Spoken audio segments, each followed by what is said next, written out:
Soy el Dr. Jaime Carrasco, cirujano del Hospital Clínico de la Universidad de Chile.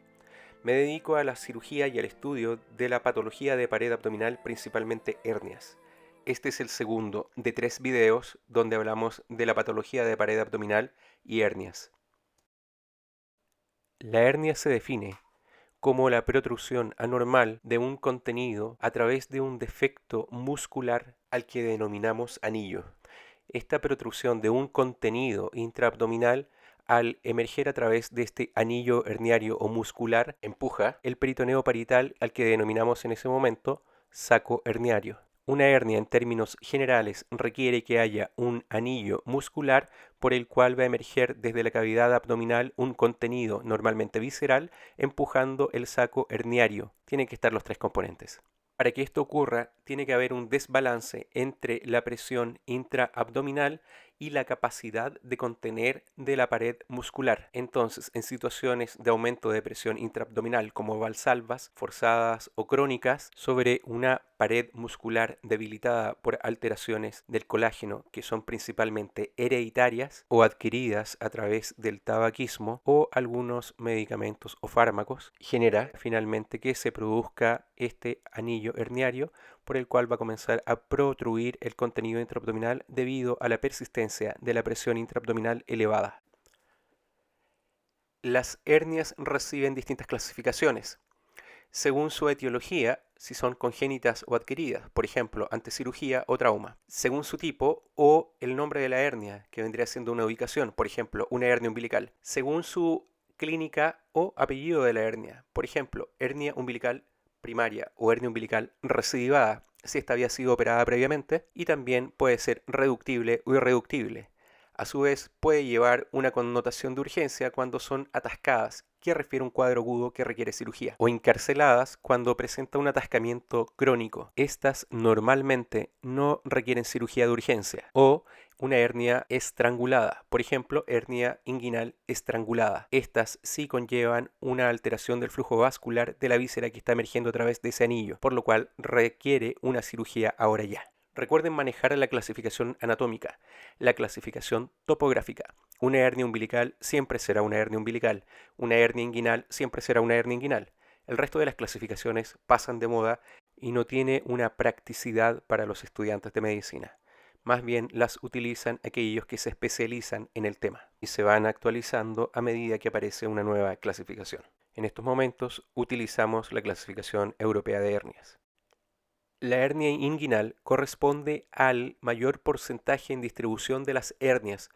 Alcanza hasta el 75% del total de las hernias de la pared abdominal. Se ubica inmediatamente por sobre el ligamento inguinal. Puede ser a través del canal inguinal en las hernias de tipo indirecto y puede ser también a través del triángulo de Hesselbach, aquellas que atraviesan directamente el triángulo de Hesselbach. Esas son las hernias directas.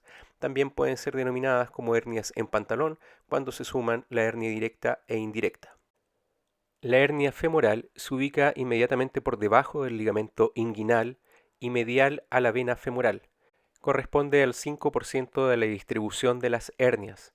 Es más frecuente en las mujeres por una posición obtusa de la pelvis, lo que facilita una apertura del orificio femoral.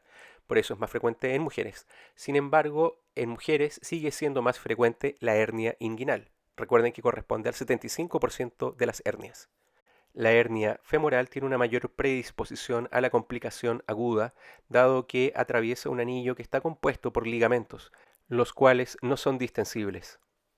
La hernia epigástrica es aquella que se ubica en la línea alba, en la zona epigástrica. Corresponde a un 3% en la distribución de las hernias de la pared abdominal. Normalmente el contenido de estas hernias corresponde a grasa preperitoneal. Sin embargo, en anillos más grandes puede emerger una víscera a través de esta hernia epigástrica. La hernia umbilical corresponde al 10% de las hernias de la pared abdominal, es la segunda en frecuencia. Se presenta en mayor número en las mujeres debido a los embarazos. Sin embargo, asociando a la obesidad que presentamos hoy en día, en los hombres también ha aumentado su presencia. La hernia de Spiegel es una hernia rara, menos del 1% de las hernias en la distribución de la pared abdominal. En esta hernia, el anillo herniario es incompleto. El músculo transverso y el músculo oblicuo interno presentan el anillo herniario, pero la aponeurosis del músculo oblicuo externo está indemne, por lo cual es difícil poder identificar el anillo. Se ubica por debajo de la línea arqueada y lateral a la vaina de los rectos. La línea arqueada corresponde al cambio en la disposición de las fibras aponeuróticas de los músculos laterales, que a nivel supraumbilical rodean a los músculos rectos conformando la vaina anterior y la vaina posterior, y a nivel más inferior cruzan todas por delante de los rectos entregando una zona de debilidad. La hernia incisional corresponde a aquella hernia que se produce secundariamente a una cirugía o a un traumatismo de pared abdominal en donde haya quedado una cicatriz. Esta cicatriz es muscular. Esta cicatriz se abre produciendo un anillo a través del cual puede emerger un contenido intraabdominal. En otros países se les denomina eventración. En Chile hablamos más de hernia incisional. Se pueden presentar en un 10 a un 20% de las cirugías electivas a través de la laparotomía y hasta un 45% en las cirugías de urgencia. También se puede presentar en los casos de cirugías laparoscópicas en las cicatrices de trócares laparoscópicos, alcanzando hasta un 4 o 5%. Los factores de riesgo para las eventraciones se pueden dividir en predisponentes y desencadenantes. Los predisponentes son aquellos que van a ir a alterar la conformación final del colágeno, como enfermedades del tejido conectivo, algunos adquiridos como el tabaquismo, la malnutrición o el uso de algunos medicamentos citostáticos.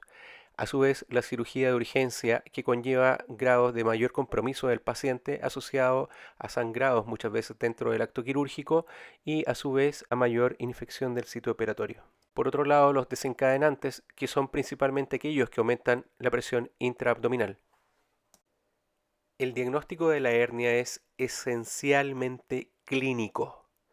Una muy buena anamnesis junto a un buen un examen físico dinámico, con valsalva y reposo, paciente en decúbito y de pie, lo van a acercar a un diagnóstico bastante preciso. Y por favor, no hagan la exploración del canal inguinal. Ese examen produce dolor, no es necesario.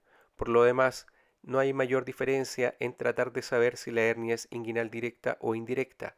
Si hay una hernia inguinal, se tiene que operar. Respecto a los exámenes para apoyo diagnóstico, las imágenes tienen una preponderancia. La ecotomografía tiene una mayor disponibilidad, es más barata y es un examen dinámico que facilita la determinación de una hernia al efectuar la maniobra de Valsalva. Sin embargo, tiene una sensibilidad y una especificidad de un 85%. No hay nada que supere el examen físico de unos dedos entrenados. La tomografía computada es de elección ante casos en los cuales se desea buscar una complicación de la hernia o ante estudio de hernias ventrales gigantes.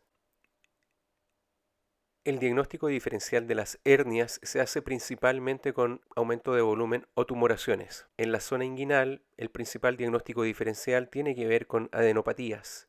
Adenopatías que pueden ser secundarias a infecciones virales, micóticas, bacterianas o también relacionadas a procesos tumorales. Pueden ser adenopatías afectadas en forma primaria o a través de metástasis.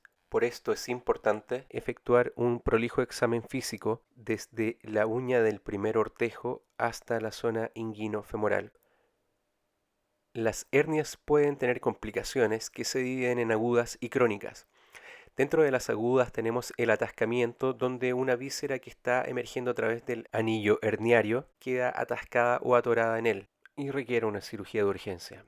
El estrangulamiento es cuando han pasado más de 6 horas y hay un compromiso vascular del asa que está atorada y requiere resección intestinal. Es una cirugía mayor con una connotación séptica y compromiso sistémico mayor. Las complicaciones crónicas se basan en irreductibilidad, donde el saco herniado se pega a la piel y a su vez el saco se pega a las vísceras, por lo cual no se puede efectuar una reducción.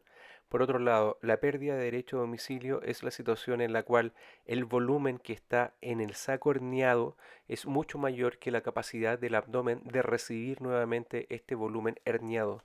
Eso es porque el abdomen se retrae desde el punto de vista muscular y el volumen visceral herniado aumenta por edema. Este es el segundo video de 3 que he realizado para los estudiantes y alumnos de medicina con respecto a las generalidades de hernias y eventraciones. Busquen casos clínicos, complementenlo con lo que está apareciendo en estas presentaciones y también utilicen la bibliografía de referencia. Nos vemos en el tercer video.